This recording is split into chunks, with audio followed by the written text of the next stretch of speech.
మీ business ఏదైనా మీ ఊర్లో promotion చేయాలంటే అది సుమన్ టీవీతోనే సాధ్యం. ఇప్పుడే సంప్రదించండి. అనేక కార్పొరేషన్లోను బహుశా 3 కార్పొరేషన్ కొన్ని మున్సిపాలిటీల్లోనూ చైర్మన్లు, వైస్ చైర్మన్లు, డిప్యూటీ మేయర్లు, స్టాండింగ్ కమిటీ ఎన్నికలు మొన్న 3వ తారీఖున నిర్వహించడం జరిగింది. దానిలో భాగంగానే గుంటూరులో స్టాండింగ్ కమిటీ ఎన్నికలు 3వ తారీఖున అంటే నిన్నగాక మొన్న నిర్వహించడం జరిగింది. దానిలో 6 స్టాండింగ్ కమిటీస్కి 6 కూడా తెలుగుదేశం పార్టీ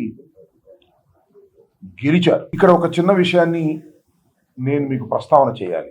ఈ కార్పొరేషన్లో 57 కార్పొరేటర్లు ఉన్నారు. దానిలో మా వైసీపీ నుంచి గెలిచినటువంటి ఒక కార్పొరేటర్ మరణించారు. అంటే 56 కార్పొరేటర్లు. వాళ్ళు గెలిచింది కూటమి 2 కలిపి 11 సీట్లు, మిగతావన్నీ మావే. అబ్సల్యూట్ మెజారిటీతో మేయరు, డిప్యూటీ మేయరు ఇద్దరు ఎన్నుకోవడం జరిగింది. తర్వాత జరిగినటువంటి పరిణామ క్రమాలలో ఒక డిప్యూటీ మేయర్ పార్టీ మారారు. ఎన్నికలకు ముందే కొంతమంది కార్పొరేటర్లు వెళ్ళిపోయారు. ఈ స్టాండింగ్ కమిటీ ఎన్నికలు ప్రకటన సమయానికి మేము 56లో 33 ఉన్నాం.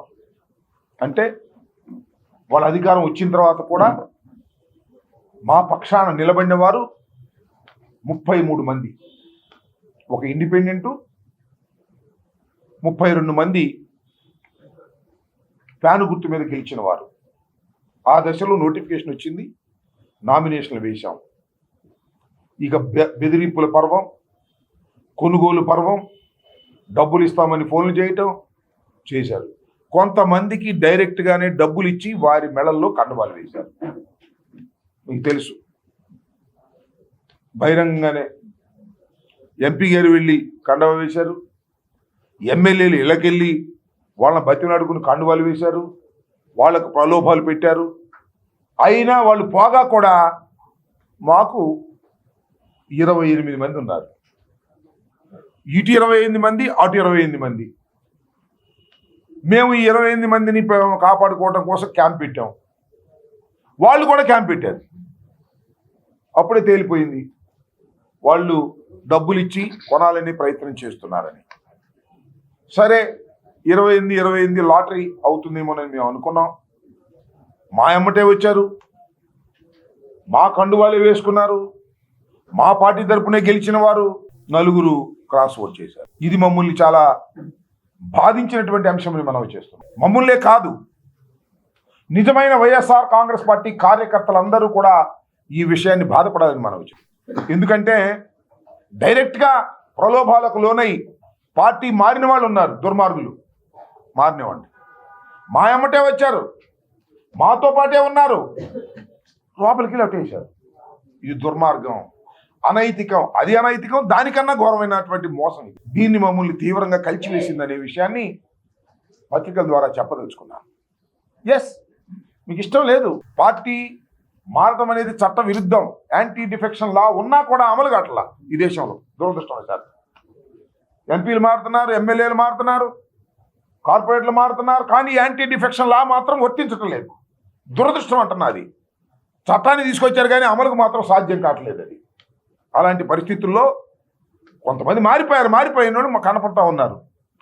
మారకోకుండా మాతోనే ఉండి మమ్మల్ని మోసం చేసిన వారిని చూసినప్పుడు మరింతగా రాజకీయాల్లో బాధ కలుగుతుందని ఈ సందర్భంగా మనం చేస్తాం. శభాష్, వెళ్ళిపోతే వెళ్ళిపోండి, ఇప్పుడైనా మాకేం అభ్యంతరం లేదు.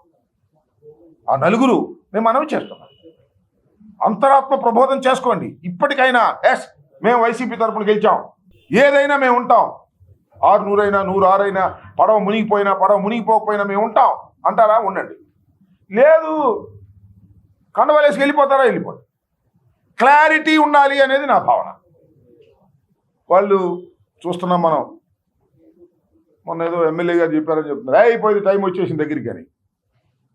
వస్తే పెట్టండి, వీఆర్ ఫైటింగ్ ఇట్.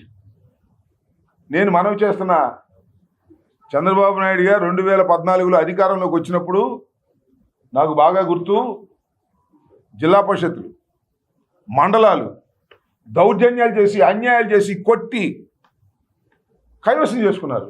ఏం పాము తిన్నారయ్యా? మళ్ళీ 23 పడిపోయారు మీరు.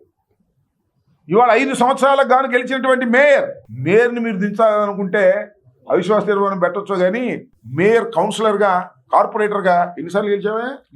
3 సార్లు గెలిచినటువంటి వ్యక్తి, దాన్ని తీయగలరా మీరు? నేను మనం చేస్తాను. ఏం పావుకు తింటారంటన్నా? వీటన్నిటికీ కూడా లెక్కల గట్టి మూల్యం చెల్లించాల్సిన పరిస్థితి ఒకరోజు వస్తుంది, గుర్తుపెట్టుకోండి. మీ కేవలం 11 సీట్లు గెలుచుకున్నటువంటి కూటమి ఇవాళ గుంటూరు మేయర్ని, డిప్యూటీ మేయర్ని, కార్పొరేటర్ని వశం చేసుకొని మింగాలనే రాక్షసత్వాన్ని ప్రజలు గమనించాలని ఈ సందర్భంగా మనం. ఇంకా చిత్రం, తిరుపతిలో వాళ్ళు గెలిచింది ఒకటే, 49 కార్పొరేటర్లు అయితే ఒకే ఒక కార్పొరేటర్ గెలిచాడు తిరుపతిలో. ఇవాళ మొత్తం వాళ్ళే కైవసం చేసుకుంటా ఉంటున్నారు. కిడ్నాపులు చేశారు, కొట్టారు, దౌర్జన్యానికి పాల్పడ్డారు, డబ్బులు పంచారు. ఇన్ని అంతే ఏంటి? అధికారం మదం. అధికారం మదం ఉంది. మేము ఏ స్థానిక సంస్థని బ్రతకనివ్వము. గెలిచిన వాళ్ళందరినీ కూడా వైసీపీ అంటే దించేస్తాం, లేదు మా పార్టీలోకి వస్తే రక్షిస్తాం. ఇదే కదా నేను మనవి చేస్తున్నా. మా డిప్యూటీ మేయర్, మా మేయర్ మీరు ఎన్ని ప్రలోభాలు పెట్టినా లొంగేటటువంటి వ్యక్తులు కాదు. మీకున్న మార్గం ఏంటి? ఇంకా అవిశ్వాస తీర్మానం పెట్టండి, చూస్తాం. మనవి చేస్తున్నాం, ప్రజలు గమనిస్తారని మనవి చేస్తున్నా. ప్రలోభాలు పెట్టి ఏదో ఒక విధంగా దించాలని మీరు చేసేటటువంటి ప్రయత్నాలను ఎదుర్కోవడానికి వైఎస్ఆర్ కాంగ్రెస్ పార్టీ సిద్ధంగా ఉందని కూడా మనం వీ డోంట్ కేర్ దాట్. అయితే మేము బాధపడుతున్నట్టు ఏంటంటే, మాలో ఉండి మమ్మల్ని మోసం చేసే వాళ్ళ గురించి బాధపడుతున్నాం. అది పోతే పోయారు, కండవాళ్ళు వేసుకుని పోయారు, డబ్బులు తీసుకుని పోయారు, నాకు తెలుసు ఎవరెవరు పోయారు, అంతా లిస్ట్ ఉంది. ఈ నలుగురు మాతో పాటు వచ్చి అటు ఓటేశారు కదా, అది కూడా మేయర్ గారికి తెలిసిపోతుంది సిస్టంల ప్రకారం. అవన్నీ అంతర్గతమైన విషయాలు, వాటి మీద సమీక్షించుకుంటాం అందరం కూర్చొని. ఇఫ్ నెసరీ యాక్షన్ తీసుకుంటాం, ముందుకు వెళ్తాం, భయపడే ప్రశ్న లేదు. ఇది మీ అందరి ద్వారా గుంటూరు ముఖ్యంగా ప్రజానీకానికి ఇంత దారుణంగా జరుగుతున్నటువంటి అంశాలను, పశువులు కొన్నట్టుగా కొంటున్నటువంటి అంశాలను ప్రజల హృదయాల్లోకి చేరాలని, ఇలా మోసాలు జరుగుతున్నాయనే విషయాన్ని చెప్పాలని చంద్రబాబు నాయుడు గారు శ్రీరంగ నీతులు చెబుతున్నాడు. ఎవడన్నా పార్టీ మారితే మాత్రం రాజీనామా చేసి రావాల్సిందే అంటాడు తాడేపల్లిలో. ఇక్కడేమో వీళ్ళు కొనేస్తారు, రాజీనామా లేదు. చూశారుగా చంద్రబాబు నాయుడు పరిస్థితి ఎట్లా ఉంటుందో. బెల్ట్ షాప్ ఉంటే బెల్ట్ తెస్తా అంట, బెల్ట్ షాపు లేనిది ఎక్కడ? అన్ని దొంగ మాటలు, దొంగ వ్యవహారాలు, చీటింగ్ వ్యవహారాలు చేస్తున్నటువంటి ప్రభుత్వం ఇది, కూటమి ప్రభుత్వం ఇది. ఇన్ని అన్యాయాలు జరుగుతుంటే నాకు అర్థం కాల. తిరుపతిలో ఎవరండి?